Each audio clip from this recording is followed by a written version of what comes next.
ನಾನು YouTube open ಮಾಡಿರೋದಕ್ಕೆ main reason ಬಂದ್ಬಿಟ್ಟು okay ನಾವೀಗ ನಮ್ಮ ಗಾಡೀಲೇ ಹೊರಡ್ತಾ ಇದ್ದೀವಿ. ಆಲೂಗೆಡ್ಡೆ ಪಲ್ಯ ಅಂತೂ ಸೂಪರಾಗಿ ಬಂದಿದೆ. ಅದ್ರ ಜೊತೆ ದೋಸೆನೂ ರೆಡಿ ಆಗ್ತಾ ಇದೆ. ನೋಡಿ ನಮ್ಮ ಪಾಪು ನಮ್ಮ ಹಸ್ಬೆಂಡ್ ಅವ್ರ ಫ್ರೆಂಡ್ ಜೊತೆ ಎಲ್ಲ ಎಷ್ಟು ಚೆನ್ನಾಗಿ ಮಾತಾಡ್ತಾ ಇದ್ದಾಳೆ. ನಮ್ಮ ಟ್ಯೂಷನ್ ಮಕ್ಕಳು ಹಬ್ಬ ಇದೆ ಮೆಹಂದಿ ಹಾಕು ಅಕ್ಕ ಅಂತ ಹೇಳಿದ್ದಕ್ಕೆ ಮೆಹಂದಿ ಹಾಕ್ತಾ ಇದ್ದೀನಿ.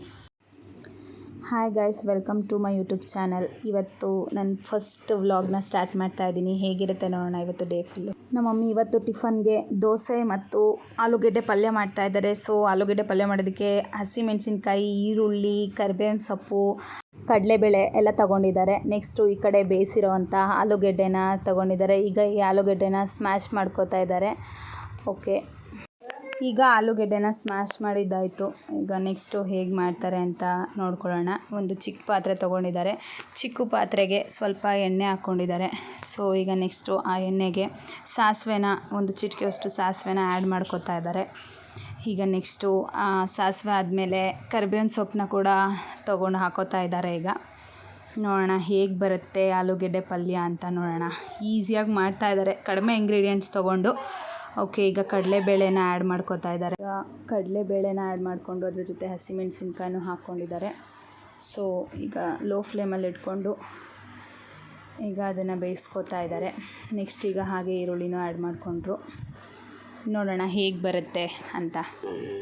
ಒಗ್ಗರಣೆ ಸ್ಮೆಲ್ ಅಂತೂ ಘಮ ಘಮ ಅಂತ ಅಂತಿದೆ. ಆದರೆ ಏನು ಮಾಡೋದು, ನಾನು ಆಲೂಗೆಡ್ಡೆ ತಿನ್ನೋ ಆಗಿಲ್ಲ, ನಾನು ಬಾಣಂತಿ ಆಗಿರೋದ್ರಿಂದ. ಸೊ ಆಲೂಗೆಡ್ಡೆ ಪಲ್ಯ ತಿಂದೆ ನನಗೆ ಬೇರೆದನ್ನು ಮಾಡಿಕೊಡ್ತಾರೆ.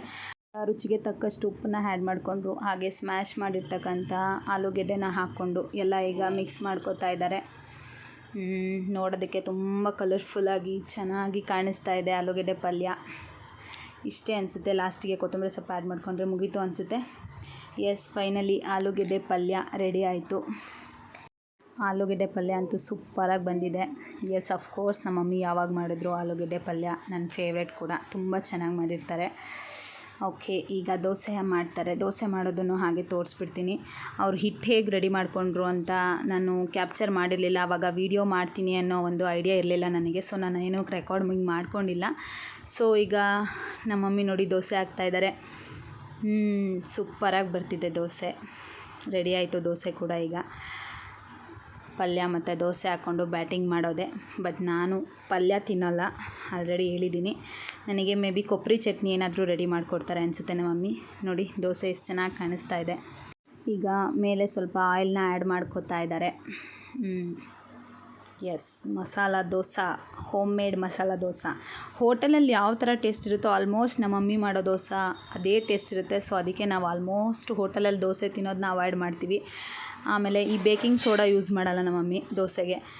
ಎಸ್, ಮಸಾಲೆ ದೋಸೆ ರೆಡಿ ಆಯಿತು. ಹೋಟೆಲಲ್ಲಿ ಹೇಗಿರುತ್ತೋ ಹಾಗೆ ಕಾಣಿಸ್ತಾ ಇದೆ ಕೂಡ, ಟೇಸ್ಟ್ ಕೂಡ ಹಾಗೇ ಇರುತ್ತೆ. ಅಫ್ಕೋರ್ಸ್ ನಾನು ಕೂಡ ಟೇಸ್ಟ್ ಮಾಡಿದ್ದೀನಿ.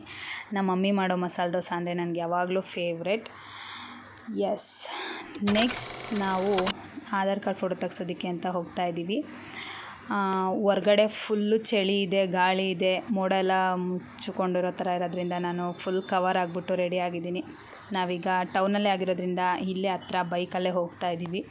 ಸೊ ಎಸ್, ಅಲ್ಲಿಗೆ ಬಂದು ರೀಚ್ ಆದ್ವಿ. ನಾವು ಕರ್ನಾಟಕ 1 ಅನ್ನೋ ಒಂದು ಇದಕ್ಕೆ ಬಂದಿದ್ವಿ ಫೋಟೋ ತೆಗ್ಸೋದಕ್ಕೆ, ಆಧಾರ್ ಕಾರ್ಡ್ ಫೋಟೋ ತೆಗ್ಸೋದಕ್ಕೆ ಪಾಪುದು. ಸೊ ಅಲ್ಲಂತೂ ಸಿಕ್ಕಾಪಟ್ಟೆ ಜನ ಇದ್ದರು. ನನಗಂತೂ ಟೆನ್ಷನ್ ಆಗಿಬಿಟ್ಟಿತ್ತು, ಹೇಗಪ್ಪ ಈ ಜನದಲ್ಲಿ ಪಾಪುಗೆ ಫೋಟೋ ತೆಗ್ಸೋದು ಅಂತ. ಬಟ್ ರುದ್ರೇಶ್ ಅಣ್ಣ ನಮ್ಮ ಮನೆಯವ್ರ ಫ್ರೆಂಡ್ ಬಂದು ಹೇಳಿದ್ರು. ಮತ್ತು ಅವರು ಚಿಕ್ಕ ಮಗು ಅಂತ ಮೇ ಬಿ ಎಲ್ಲ ಕಡೆನೂ ಹಾಗೆ ಫಸ್ಟ್ ಕರೀತಾರೆ ಅನಿಸುತ್ತೆ. ನಮ್ಮ ಫೋಟೋ ಎಲ್ಲ ಬೇಗ ನಮ್ಮನ್ನೇ ಫಸ್ಟ್ ಕರೆದು ಫೋಟೋ ಎಲ್ಲ ತೆಗ್ಸಿದ್ರು. ನೆಕ್ಸ್ಟು ಇನ್ನು ಮಿಕ್ಕಿರೋ ಡೀಟೇಲ್ಸ್ನೆಲ್ಲ ನನ್ನ ಹಸ್ಬೆಂಡು ಹೇಳ್ತಾಯಿದ್ರು. ಐ ಮೀನ್ ಅಡ್ರೆಸ್ ಇರ್ಬೋದು, ಫೋನ್ ನಂಬರ್ಸ್ ಇರ್ಬೋದು, ಈ ಥರ ಎಲ್ಲ ಡೀಟೇಲ್ಸ್ ಎಲ್ಲ ಫೀಡ್ ಮಾಡಿಸ್ತಾಯಿದ್ರು. ಎಲ್ಲ ಆಲ್ಮೋಸ್ಟ್ ಹೋಗಿದ ತಕ್ಷಣ ಕ್ವಿಕ್ಕಾಗಿ ಒಂದು 5-10 ಮಿನಿಟ್ಸ್ ಒಳಗಡೆ ಎಲ್ಲ ನಮ್ಮ ಕೆಲಸ ಎಲ್ಲ ಮುಗೀತು. ಸೊ ಅಲ್ಲಿ ಫೋಟೋ ತೆಗ್ಸಿದ್ದಾಗಿದ ತಕ್ಷಣ ನಾವು ನನ್ನ ಹಸ್ಬೆಂಡ್ ಅವ್ರ ಫ್ರೆಂಡು ಅವರ ಒಂದು ಸೈಬರ್ ಸೆಂಟರ್ಗೆ ನಾವು ಬಂದ್ವಿ. ಅಲ್ಲಿ ಬಂದಿದ್ದ ತಕ್ಷಣ ನನ್ನ ಹಸ್ಬೆಂಡ್ ಅವ್ರ ಫ್ರೆಂಡ್ಸ್ ಎಲ್ಲ ಬಂದು ನನ್ನ ಮಗಳನ್ನ ಮಾತಾಡಿಸ್ತಾಯಿದ್ರು. ನಾನು ಅವಳನ್ನ ಹೊರ್ಗಡೆ ಕರ್ಕೊಂಡು ಬಂದಾಗ ಎಲ್ಲಿ ಹಠ ಮಾಡ್ತಾಳೋ ಅಳ್ತಾಳೋ ಅಂತ ಭಯಪಟ್ಟಿದ್ದೆ. ಯಾಕಂದರೆ ನಾನು ನನ್ನ ಹಸ್ಬೆಂಡ್ ಇಬ್ಬರೇ ಬಂದಿದ್ದು ಅವಳನ್ನ ಕರ್ಕೊಂಡು. ಆದರೆ ಅವಳು ಆ ರೀತಿ ಏನಿರಲಿಲ್ಲ. ತುಂಬ ಆರಾಮಾಗಿದ್ಲು, ನಗ್ತಾಯಿದ್ಲು, ಆಟ ಆಡ್ತಾಯಿದ್ಲು, ಎಲ್ಲ ಸುತ್ತಮುತ್ತ ನೋಡ್ತಾ ಅಬ್ಸರ್ವ್ ಮಾಡ್ತಾಯಿದ್ಲು. ಸೊ ವೆದರ್ ಮತ್ತೆ ಕ್ಲೌಡಿ ಆಗೋಕ್ಕೆ ಸ್ಟಾರ್ಟ್ ಆಯಿತು. ಅಂದರೆ ಸಡನ್ನಾಗಿ ಬಿಸಿಲು ಬರುತ್ತೆ, ಹಾಗೆ ಮೋಡ ಆಗೋದಕ್ಕೆ ಸ್ಟಾರ್ಟ್ ಆಗುತ್ತೆ. ನೋಡಿ ಟೈಮ್ ಬಂದು ಈಗ ಆಲ್ರೆಡಿ 1 ಆಗ್ತಾ ಬರ್ತಾಯಿದೆ, 12:56. ಸೊ ಅದಕ್ಕೆ ನಾವು ಮೋಡ ಆಗ್ತಿದೆ, ಯಾಕೆ ಪಾಪು ಬೇರೆ ಇದ್ದಾಳೆ ಥಂಡಿ ಅಂತ ಹೇಳ್ಬಿಟ್ಟು ಎಲ್ರಿಗೂ ಬಾಯ್ ಹೇಳಿ ಮನೆಗೆ ಬಂದ್ವಿ. ನೋಡಿ ನನ್ನ ಪುಟಾಣಿದು ಆಧಾರ್ ಕಾರ್ಡ್ದು ಫೋಟೋ ತೆಗ್ಸಿದ್ದಾಯಿತು. ಅಕ್ನಾಲಜ್ಮೆಂಟ್ ಕೊಟ್ಟಿದ್ದಾರೆ ಅವರು. ಒಂದು ಎಷ್ಟು ಕ್ಯೂಟಾಗಿ ಪೋಸ್ ಕೊಟ್ಟಿದ್ದಾಳೆ ಅಂದರೆ, ನಾನೀಗ ಫೇಸ್ ರಿವೀಲ್ ಮಾಡ್ತಾ ಇಲ್ಲ, ನೆಕ್ಸ್ಟ್ ವೀಡಿಯೋದಲ್ಲಿ ಮಾಡ್ತೀನಿ, ಅಪ್ಕಮಿಂಗ್ ವೀಡಿಯೋಸಲ್ಲಿ. ಹಾಗೆ ಆನ್ ದ ವೇ ಬರ್ತಾ ಹಸಿ ಕಡಲೆಕಾಯನ್ನ ತೊಗೊಂಡು ಬಂದ್ವಿ ನಾವು ತಿನ್ನೋದಕ್ಕೆ ಅಂತ. ಎಸ್, ಇವಾಗ ಟ್ಯೂಷನ್ ಮಕ್ಕಳು ಬಂದಿದ್ದರು. ಟ್ಯೂಷನ್ ಆಗಿದ್ಮೇಲೆ ಅಕ್ಕ ನಮಗೆ ನಾಳೆ ಹಬ್ಬ ಇದೆ, ಮೆಹಂದಿ ಹಾಕ್ಕೊಡು ಅಂತ ಹೇಳಿದರು. ಸೊ ಅದಕ್ಕೆ ಕ್ವಿಕ್ಕಾಗಿ ಸಿಂಪಲ್ಲಾಗಿ ಮೆಹಂದಿ ಹಾಕ್ಕೊಟ್ಟೆ ಅವ್ರಿಗೆ ಅಂತ. ಯಾಕಂದರೆ ವೀಡಿಯೋಸ್ ಎಲ್ಲ ಸ್ವಲ್ಪ ಕ್ಯಾಪ್ಚರ್ ಮಾಡೋಕ್ಕಾಗಲಿಲ್ಲ, ಯಾಕಂದರೆ ನನ್ನ ಮಗಳು ಪದೇ ಪದೇ ಎದ್ದೇಳ್ತಾ ಇದ್ಲು. ಅದಕ್ಕೆ ತುಂಬ ಸಿಂಪಲಾಗಿ ಹಾಕ್ಬಿಟ್ಟು ಮೆಹಂದಿನ ಬೇಗ ಮುಗಿಸ್ಕೊಟ್ಟೆ ಅವರಿಗೆ. ವೀಡಿಯೋ ಕ್ಯಾಪ್ಚರ್ ಮಾಡ್ತಾ ಇರೋದಕ್ಕೆ ಅಥವಾ ಯೂಟ್ಯೂಬ್ ಚಾನಲ್ನ ಓಪನ್ ಮಾಡೋದಕ್ಕೆ ಮೇನ್ ರೀಸನ್ ಬಂದ್ಬಿಟ್ಟು ನನ್ನ ಮಗಳೇ.